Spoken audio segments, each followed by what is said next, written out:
আসসালামু আলাইকুম। পল্লবী মহিলা ডিগ্রি কলেজ আয়োজিত অনলাইন ক্লাসে সকল ছাত্রীদেরকে স্বাগত। আমি সর্বপ্রথম ধন্যবাদ জানাচ্ছি মহান আল্লাহ তাআলাকে, যিনি এই করোনা মহামারীর মাঝেও আমাদের সকলকে সুস্থ রেখেছেন।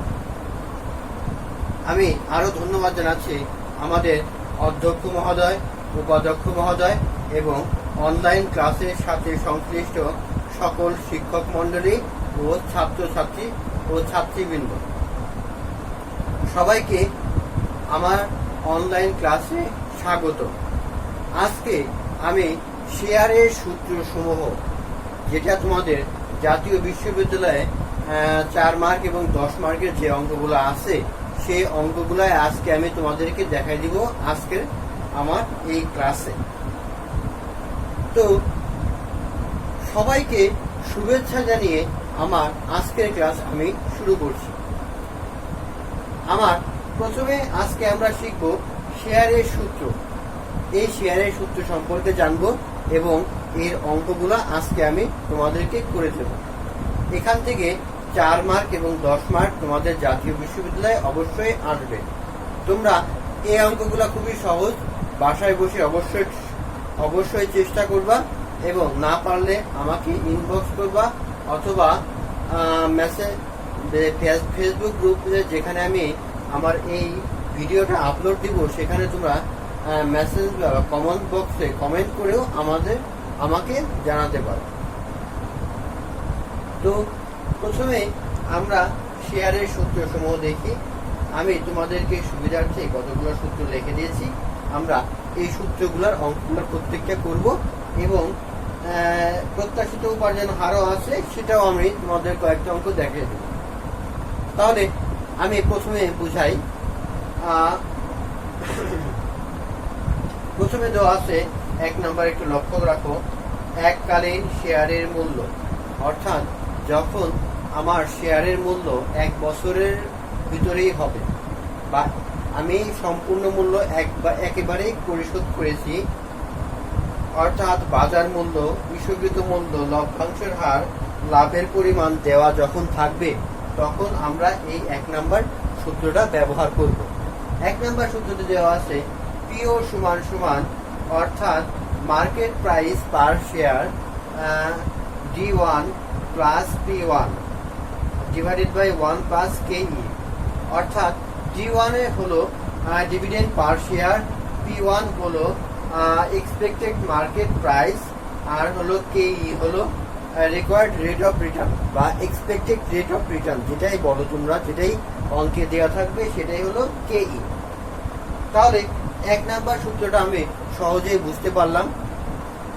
2 নাম্বার, 1 বছরের বেশি দেওয়া থাকলে, অর্থাৎ রিটার্নটা যদি শেয়ারের মূল্য বা প্রত্যেক বছরেই আসতে থাকে বা প্রত্যেক ধারাবাহিকভাবে সেটা থাকে, সেটা D1 plus KE plus D2 plus KE, অর্থাৎ লাস্টে যে হবে DN plus PN 1 plus KE, অর্থাৎ এটার হলো যদি ধারাবাহিকভাবে বা অর্থাৎ যখন সাধারণ শেয়ারের মূল্য 1 বছরের বেশি দেওয়া থাকে, অর্থাৎ বছরের কয়েকবার এই গ্রোথ রেটের মাধ্যমে এটা বৃদ্ধি পাচ্ছে, তাহলে আমরা এই সূত্রটাই ব্যবহার করব। 3 নাম্বার, শূন্য প্রবৃদ্ধির হার, অর্থাৎ যখন গ্রোথ রেট 0 হবে, অর্থাৎ জি এর মান যখন, অর্থাৎ গ্রোথ রেট 0 হবে, তখন আমি এই শূন্য প্রবৃদ্ধির হারটা ব্যবহার করব। পিও সমান D1 ডিভাইডেড বাই KE, অর্থাৎ D1 সমান সমান হলো ডিভিডেন্ড পার শেয়ার, আর KE অর্থাৎ রিকোয়ার্ড রেট অফ রিটার্ন আমি ভাগ করলেই আমার এই শেয়ারের মূল্যটা পেয়ে যাব। প্রবৃদ্ধির ক্ষেত্রে পিও সমান সমান D1 KE মাইনাস G, অর্থাৎ যখন প্রবৃদ্ধি হবে তখন আমি এই গ্রোথ রেটটা বাদ দিলেই আমি এটা পেয়ে যাব। আবার অনেক সময় অঙ্কের ভিতরে রেশিও দেওয়া থাকে, অর্থাৎ রেশিও দেওয়া থাকলে আর্নিং পার শেয়ার EPS পূরণ PE রেশিও, অর্থাৎ যে রেশিওটা তোমার দেওয়া থাকবে সেই রেশিওটা দ্বারা গুণ করলে তোমরা এই অঙ্কের অ্যান্সার পেয়ে যাবে। শূন্য, আবার দেখো এটা প্রত্যাশিত উপার্জনের হারের ক্ষেত্রে, অর্থাৎ প্রত্যাশিত উপার্জন হারের ক্ষেত্রে শূন্য প্রবৃদ্ধির ক্ষেত্রে, অর্থাৎ কেই মানে required rate of return, D O divided by P O পূরণ 100। আবার প্রবৃদ্ধির ক্ষেত্রে যখন এটা গ্রোথ রেট বাড়বে তখন D1 ডিভাইডেড বাই পিও পূরণ 100 প্লাস জি, অর্থাৎ গ্রোথ রেটটা যোগ করতে হবে। ঝুঁকির ক্ষেত্রে এখানে ঝুঁকির ক্ষেত্রে আছে রিস্ক ফ্রি রিটার্ন, এটা হলো risk plus beta into beta, অর্থাৎ রিস্ক ফ্রি রিটার্ন তার সাথে ঝুঁকিটা আমি যোগ করব, সাথে বিটার মানটা আমি গুণ করে পাবো। প্রবৃদ্ধির হার জি, অর্থাৎ আমার গ্রোথ রেট যদি আমি বের করতে চাই, অর্থাৎ রুট ওভার এন টিপিএসআই, অর্থাৎ টিপিএসও মাইনাস 1। এই সহজেই এই সূত্রগুলোর মাধ্যমে আমি এই শেয়ার অধ্যায়ের সমস্যার সমাধান করতে পারবো। তো তোমাদেরকে আমি এখন পরবর্তী যে অঙ্কটা আছে সেই অঙ্ক সম্পর্কে আমি তোমাদেরকে এখন আলোচনা করব। তার আগে এই সূত্রটা তোমরা একটু ভালো করে দেখে নাও।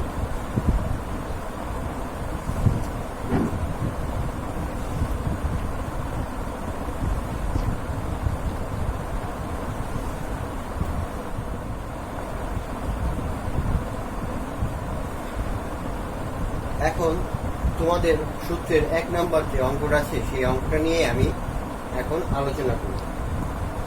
অঙ্কটা খুবই সহজ, অঙ্কটা আগে পড়ি, বুঝি, তারপর অঙ্কটা করার চেষ্টা করব আমরা। তাহলে আমরা এখন অঙ্কটার দিকে যাই।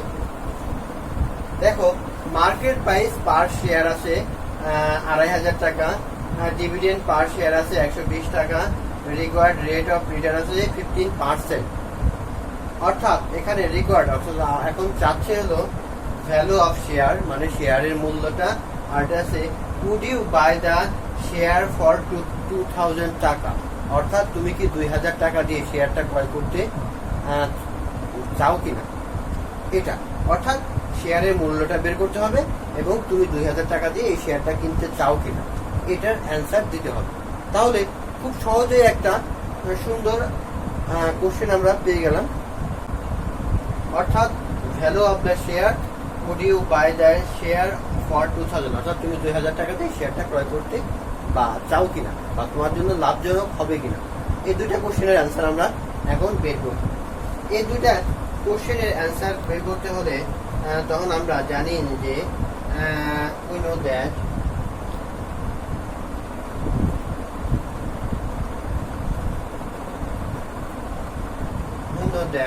অর্থাৎ PO value of the share যেটা ছিল আমাদের সূত্রে D1 plus P1 1 plus KE, অর্থাৎ ডিভিডেন্ডেরটা আছে, অর্থাৎ যেটা মার্কেট প্রাইসটা আমাদের দেওয়া ছিল, অর্থাৎ ডিভিডেন্ড পার শেয়ার প্লাস আরটা হলো এক্সপেক্টেড মার্কেট প্রাইস, তার মানে D1 এখানে দেয়ার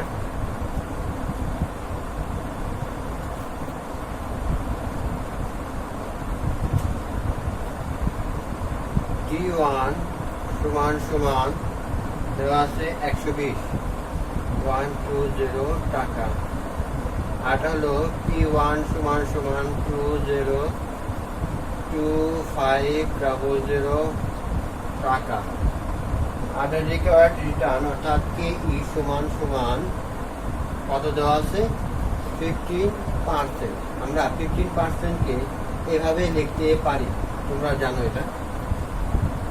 তো এই সূত্র যখন আমরা এটার মানগুলো পেয়ে গেলাম, এখন আমরা কি করব, মান বসাবো। খুব সহজে মান বসাই, 120 প্লাস 2500 1 প্লাস 0.15, অর্থাৎ খুব সহজেই একটা 4 মার্কের একটা অঙ্ক আমাদের হয়ে যাচ্ছে। এখন এটার সমাধান করলে আমরা পাচ্ছি হলো 2278.28, অর্থাৎ আমরা 1 নম্বরে যেটা ছিল ভ্যালু অফ দ্য শেয়ারের মূল্যটা কত আসছে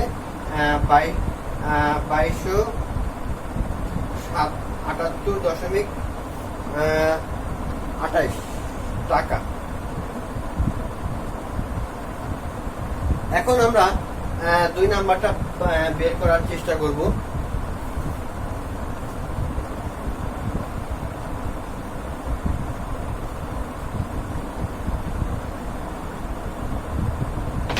নাম্বারটা অর্থাৎ would you buy the share for টাকা 2000, অর্থাৎ 2000 টাকা দিয়ে তুমি শেয়ারটা ক্রয় করতে চাও কিনা। এখন আমার এটা বের করতে হলে বের করতে হবে ক্যাপিটাল গেইন।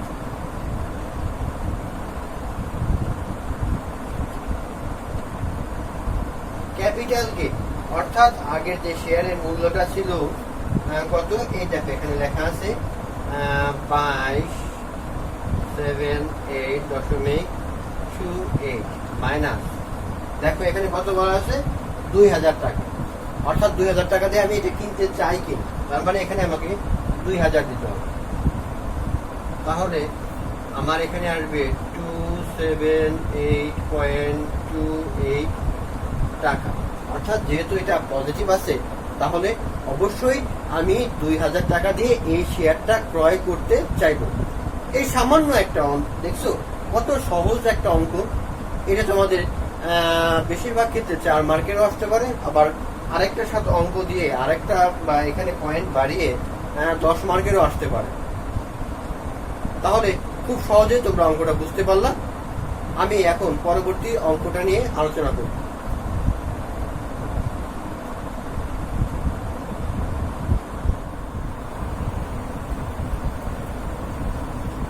এখন আমি তোমাদেরকে যে 2 নাম্বার সূত্রটা ছিল এই সূত্রটা নিয়ে হাজির হয়েছি।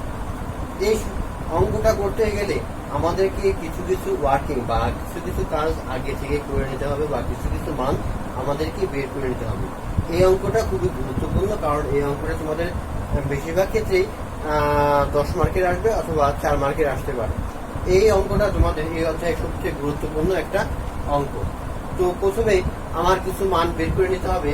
মানটা বের করতে নিতে হবে হলো D4 এর মান, অর্থাৎ ডিভিডেন্ড 4 ইয়ারের যে মানটা আছে বা সেই মানটা আমরা এখন বের করব। কারেন্ট ইয়ারের যে 4th ইয়ারের যে ডিভিডেন্ডটা আছে সেটা আগে বের করি। বের করার পরে তারপরে আমরা বের করব হলো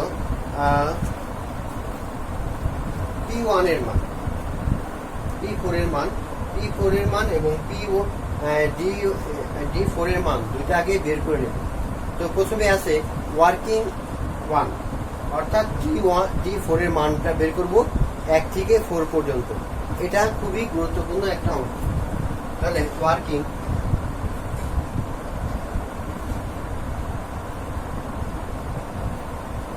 D1, আমরা এটার সূত্র সাধারণত আমরা এইভাবে লিখে জানি DO প্লাস 1 প্লাস G। দেখো প্রত্যেকটা একই থাকবে, খালি এই D0 থেকে D1টা খালি এগুলা মানটা বের হবে। তো আমরা প্রথমেই অঙ্কেতে দেখতে পাই যে পার শেয়ারের দেখা গেছে যে ডিভিডেন্ড পে আউট করে কত 12 টাকা। তাহলে এই D0 বা D0 এর মানটা হবে 12, অর্থাৎ 1 2 12 সূত্রের 1। এখন জির মান দেখা আছে, দেখো প্রথম 4 বছর দেওয়া আছে কত পার্সেন্ট 7%। এই 7% প্রথম 4 বছর আমরা করি। পরবর্তী যেটা আজীবন দেওয়া আছে যে আফটারওয়ার্ড, অর্থাৎ 6 ইয়ার আফটার, মানে আজীবন যে সূত্রটা দেওয়া আছে সেটার ক্ষেত্রে আমরা পরে P4 এর মান বের করার সময় আমরা তখন ওটা ব্যবহার করব। তাহলে দেখো এখন 1 প্লাস অর্থাৎ জি এর মানটা হলো 7, 0.7 0.07, আমরা এটাকে এভাবে লিখতে পারি, সমান সমান, এটা সায়েন্টিফিক বা ক্যালকুলেটরের মাধ্যমে করলে 12.84 আসে। তারপরে দেখো, যেহেতু আমার 4 বছর করতে হবে, নেক্সট 4 ইয়ার, তার মানে D2 D1 plus 1 plus G সমান সমান, মানের ক্ষেত্রে এটা আবার একটু লক্ষ্য রাখো, যেহেতু D1 এর মান দেওয়া আছে, আমরা কত পেয়েছি, D1 মান 12.84, এইটাই ব্যবহার করবো আমরা। 12.84 1 প্লাস 0.07 সমান সমান, এটা বের করার পর আমরা পাই 13.7388। এখন G3 এর মান,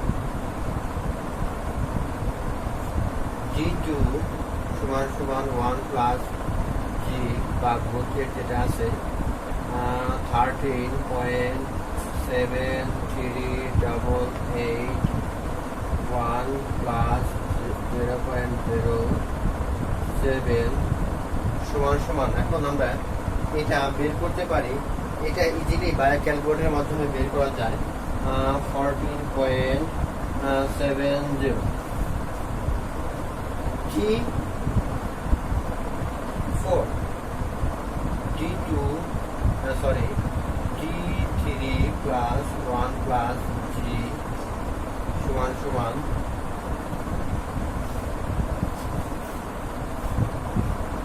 140.70 1 প্লাস 0.07 সমান সমান।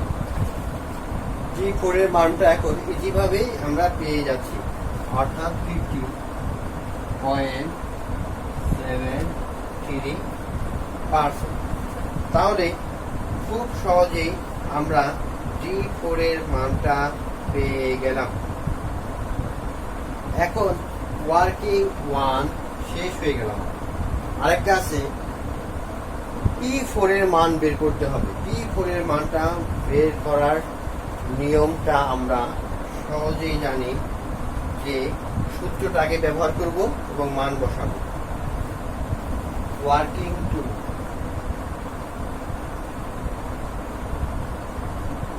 P4 P4 এর সূত্রটা আমরা সহজেই জানি, D4 1 plus G divided by KE minus G। আমরা এখন সহজেই মান বসাতে পারি।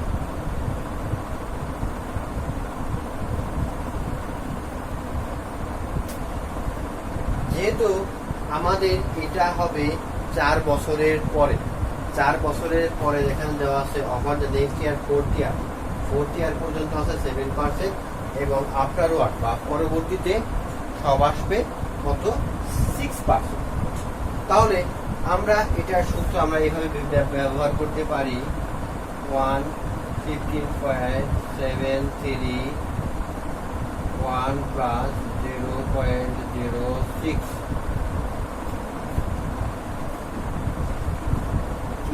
এর মান দেওয়া আছে, রিকোয়ার্ড রেট অফ রিটার্ন কত পার্সেন্ট, 14%, তার মানে 140 মাইনাস 0.06, অর্থাৎ এটার এখন সমাধান আমরা যখন করব তখন এটার অ্যান্সার আসবে 208.42। তাহলে আমরা খুব সহজেই সূত্রের প্রয়োগ করার আগে দুটা মান আমার দরকার ছিল, হলো P4 এবং D4। 2 নম্বর সূত্রটা লিখবা, দেখলে বুঝতে পারবা যে D4 মানে কয়েক বছরের জন্য, যেহেতু এখানে 4 বছরের জন্য বলছে, তাহলে D4 এবং P4 এর যে মানটা ছিল সেই মানটা আমাদের দরকার ছিল। আমি এখন সূত্রের সাহায্যে অঙ্কটা করব, তার মানে এটা আমি এখন মুছে দিচ্ছি।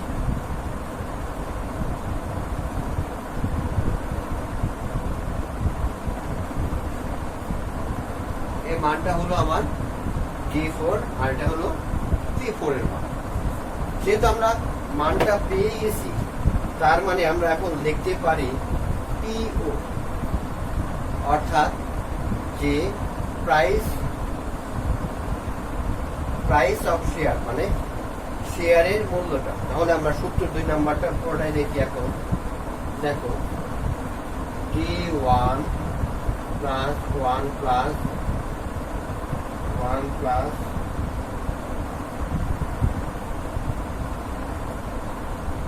আমরা আইও দেখতে পারি I1 plus D2 1 plus I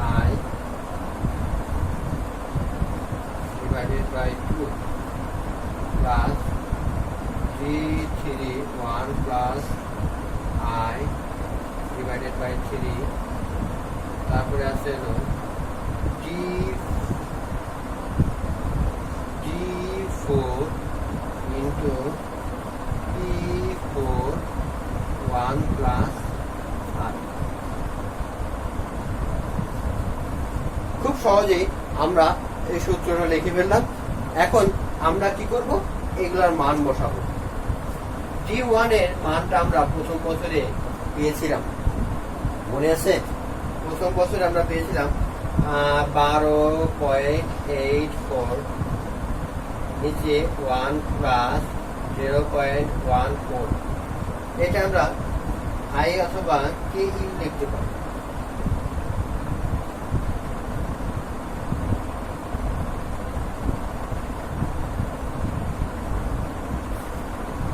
rate of return প্রথমটা 1 প্লাস দ্বিতীয় বছরে ছিল 0.74। অনেক বেশি হয়ে যায়, তো তাই আমি দুটো সংখ্যা নিলাম দশমিকের পরে। তোমরা এই নিয়মটা জানো। 142 প্লাস G3 ছিল 14.70, 1 plus 0.140 প্লাস D4 এর মানটা আমরা এখন দেখব।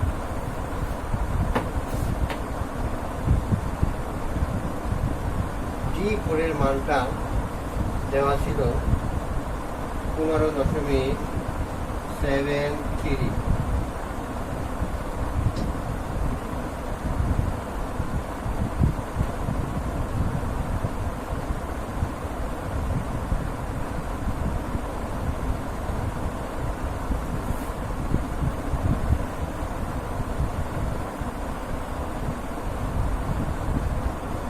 P4 এর মানটা আমরা আগে বের করে নিয়েছি। এখন 1 প্লাস 0.14 ডিভাইডেড বাই 4।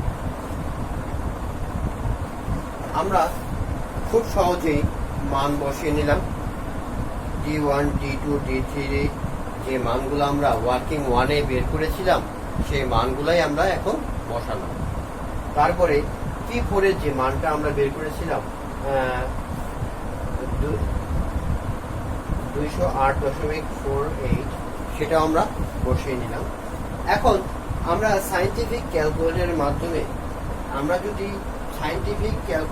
মাধ্যমে, এই অঙ্ক সমাধান করি, তাহলে এই সমাধানের মানটা আমরা সহজেই পেয়ে যাব। অর্থাৎ আমাদের এইটার সমাধান করলে আসে 11.26 প্লাস 2 নাম্বারটা সমাধান করলে 10.57 প্লাস 3 নাম্বারটা সমাধান করলে 9.92 প্লাস এটার সমাধান করলে আমরা পাই 132.72। তার মানে খুব সহজেই আমরা এই সমাধানগুলো পেয়ে গেলাম। এখন এই কয়েকটা যোগ করলে আমরা পাই 164.47। এটাই হবে অ্যান্সার। অর্থাৎ আমাদের যে ধারাবাহিকভাবে বছরের সংখ্যা দেওয়া ছিল, এই বছরের সংখ্যা শেয়ারের মাধ্যমে যে অঙ্কটা সমাধান করলাম সেটা হলো 164.47 টাকা। এই টাকাটা, এই শেয়ারের মূল্যটা বের হলো। এখন পরবর্তী যে অঙ্কটা আছে সেটা নিয়ে আমি আলোচনা করব।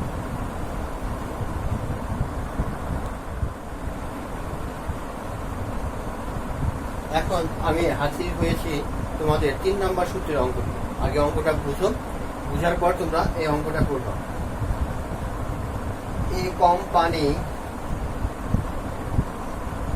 A company pays dividend of টাকা 15 per share. Company growth rate is 0% and cost of equity is 12%.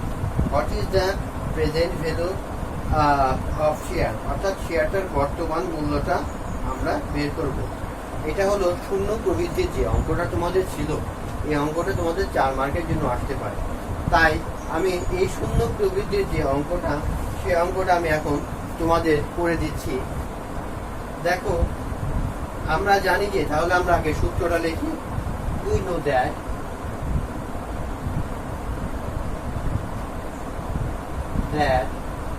অর্থাৎ আমরা জানি যে PO অর্থাৎ the present value of share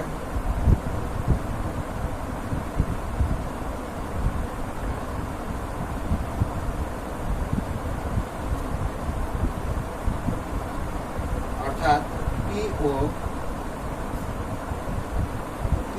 সমান সমান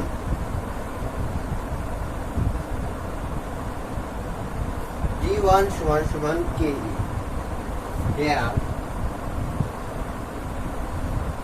D1 সমান সমান দেওয়া আছে 15 টাকা 50, আটা আছে KE অর্থাৎ রিকোয়ার্ড রেট অফ রিটার্ন যেটা আছে 12%। আমরা এটা এভাবে লিখতে পারি সমান সমান 0.1। তাহলে আমরা সূত্র অনুযায়ী মানটাও পেয়ে গেছি। এখন আমরা মান বসাবো। D1 সমান সমান 15, K1 সমান সমান 1/2। এটাকে আমরা ভাগ করার পরে পাই 125 অর্থাৎ শূন্য প্রবৃদ্ধির ক্ষেত্রে বা শূন্য প্রবৃদ্ধির হারের ক্ষেত্রে আমরা যখন গ্রোথ রেটটা 0 থাকবে, তখন আমরা শেয়ারের বর্তমান মূল্যটা বের করি। যে present value of the share PO সমান D1 সমান KE অর্থাৎ dividend per share divided by growth রেটটা, অর্থাৎ KE যেটা গ্রোথ রেট দেওয়া আছে সেটাতে আমরা ভাগ করলেই আমরা বর্তমান প্রাইসটার মূল্য পেয়ে যাব। তাহলে খুব সহজেই তোমরা এই অঙ্কের সমাধানটা পেলা। অর্থাৎ প্রেজেন্ট ভ্যালুটা খুব সহজেই, অর্থাৎ শূন্য প্রবৃদ্ধির হারের ক্ষেত্রে খুব সহজেও বের করতে পারলাম। এটা তোমাদের 1 মার্কের কোশ্চেন অনেক সময় চলে আসে। তাহলে আমি 4 নাম্বার যে কোশ্চেনটা আছে, এরপরে আমি 4 নাম্বারটা নিয়ে আলোচনা করছি অঙ্কটা নিয়ে। এখন যে সূত্রের 4 নাম্বারটা যে অঙ্কটা আছে, সেই অঙ্কটা নিয়ে আমি এখন তোমাদের মাঝে হাজির হয়েছি। দেখো, অঙ্কটা আছে Lina group page dividend is 15 টাকা, expected growth rate is 7% and required rate of return is 12%. What is the market price of the share? অর্থাৎ 4 নাম্বার সূত্রটা আমি ব্যবহার করব। অর্থাৎ 4 নাম্বার সূত্র যখন আমি দেখব যে আমার অঙ্কের ভিতরে গ্রোথ রেট দেওয়া আছে, রিকোয়ার্ড রেট অফ রিটার্ন দেওয়া আছে এবং ডিভিডেন্ড পলিসিটা দেওয়া আছে, তখন আমরা এই সূত্রটা ব্যবহার করব। অর্থাৎ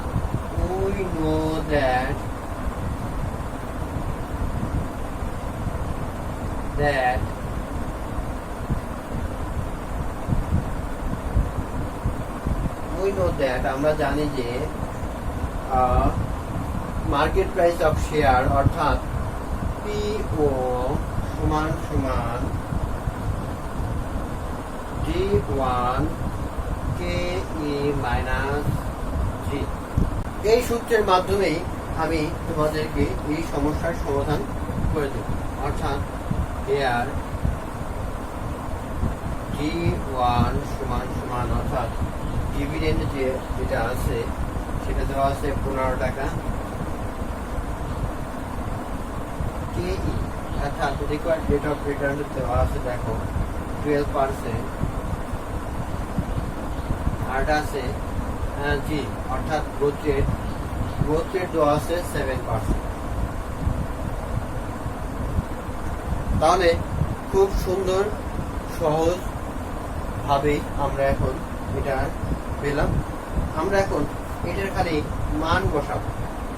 এখানে আছে 15, কত আছে 0.12 মাইনাস 0.07। এটার যে সমাধান, এই সমাধান করলে আমাদের 4 নাম্বার যে অঙ্কটা আছে সেটা হয়ে যাবে। এটা আসে 300 টাকা, অর্থাৎ মার্কেট প্রাইস, অর্থাৎ আমার এই মার্কেট প্রাইস শেয়ারটার মূল্য হলো 300 টাকা। তাহলে খুব সহজেই আমরা এই অঙ্কটা বুঝতে পারলাম। তোমরা অঙ্কটা আরেকবার দেখো। Lina Group pays dividend is 15 টাকা, expected growth rate is 7 and required rate of return is 12. What is the market price of share? অর্থাৎ শেয়ারটার বর্তমান মূল্য কি? গ্রোথ রেটে যখন দেওয়া অঙ্কে দেওয়া থাকবে তখন আমরা যে সূত্রটা বের করবো D1 KE মাইনাস G, অর্থাৎ D1 এর মানটা দেওয়া আছে, ডিভিডেন্ডের মান দেওয়া আছে 15 টাকা, KE required rate of return দেওয়া আছে 12%, G এর মান দেওয়া আছে 7, দেখো গ্রোথ রেট 7 দেওয়া আছে।